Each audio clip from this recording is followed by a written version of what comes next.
বন্ধুরা, কচুর রেসিপি, কচুর ঝোল, কচুর ঝাল, মাছ দিয়ে ঝোল এইসব খেতে খেতে আর ভালো লাগছে না। তাই ভাবলাম মুখের স্বাদ পাল্টানোর জন্য কচুর একটা আলাদা রেসিপি আপনাদের সাথে শেয়ার করি।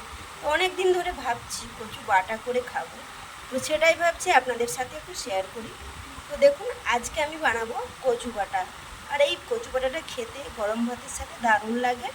তো আপনারা অবশ্যই বানিয়ে খেয়ে দেখবেন এইভাবে। তা পুরো রেসিপিটা দেখার জন্য আপনাদের সবাইকে অনুরোধ রইল। আশা করি ভালো লাগবে, স্কিপ না করে পুরোটাই দেখবেন। তো চলুন আজকে রেসিপি শুরু করা যাক। নমস্কার বন্ধুরা, অপর্ণা কিচেন ব্লগের আবার একটি নতুন পর্ব দেখার জন্য সবাইকে স্বাগত জানাই। বন্ধুরা কেমন আছেন? আশা করি ভালো আছেন। তো আজকে আমি বানাবো কচু বাটা। তো কচু বাটা বানানোর জন্য কী কী উপকরণ নিয়েছি সেটাও দেখিয়ে দিই আপনাদের। কচু নিয়েছি, কাঁচা লঙ্কা নিয়েছি, নারকেল কোড়া নিয়েছি। এটা দিয়েই আজকে কচু বাটা হবে। তো কচুগুলো আমি ছাড়িয়ে নিয়েছি, এবার আমি ছোট ছোট করে কেটে নেব। তো আপনারা গ্রেড করে নিতে পারেন, তো আমি মিক্সিতে বেটে নেব। শিলনোড়াতেও বাটতে পারেন। এইভাবে আমি ছোট ছোট করে কেটে নিয়েছি, তো আপনারা গ্রেড করে নিতে পারেন, তাতে কোনো অসুবিধা হবে না। এবার আমি একটা মিক্সিং বোলে নিয়ে নেব।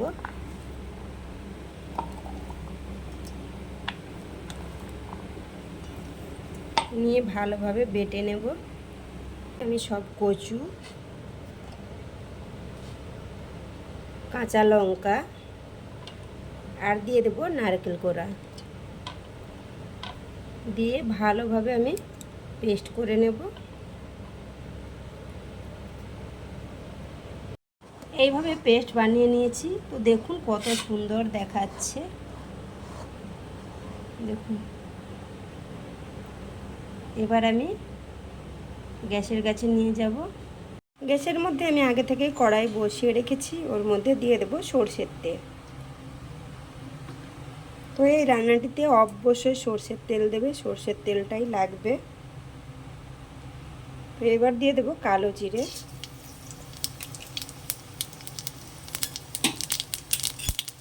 তো দেখুন ফোড়নটা ভালোভাবে ভাজা হয়ে গেছে। এবার দিয়ে দেবো বেটে রাখা কচু।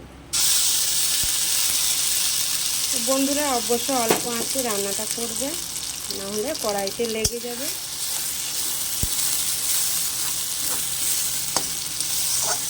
এভাবে ভালোভাবে আমি কষে নেব।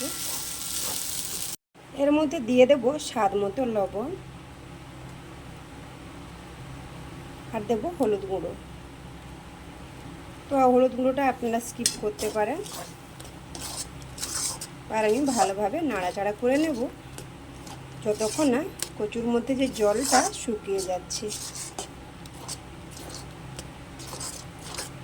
দেখুন বন্ধুরা, কড়াই থেকে উঠে চলে আসছে জলটা শুকিয়ে, একটা ডো তৈরি হয়ে যাচ্ছে। তো এইভাবে আবারও কিছুক্ষণ নাড়াচাড়া করে নেব।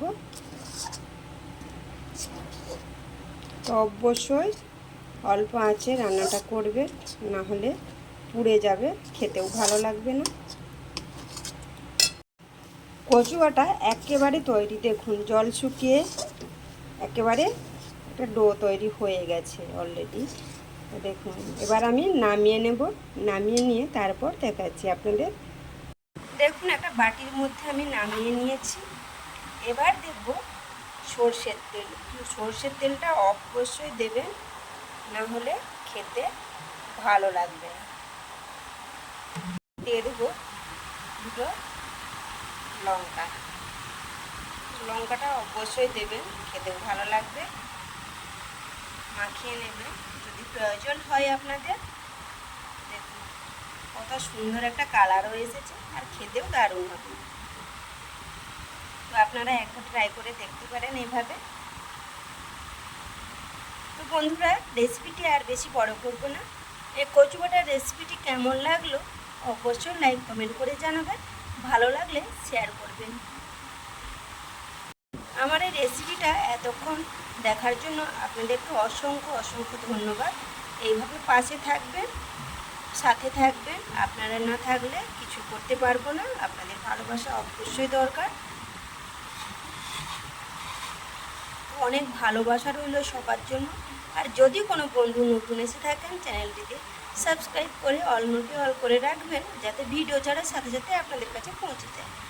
তো আপনারা ভালো থাকবেন, সুস্থ থাকবেন, নিজেদের খেয়াল রাখবেন আর সাবধানে থাকবেন। আজকের মতো টাটা বন্ধুরা।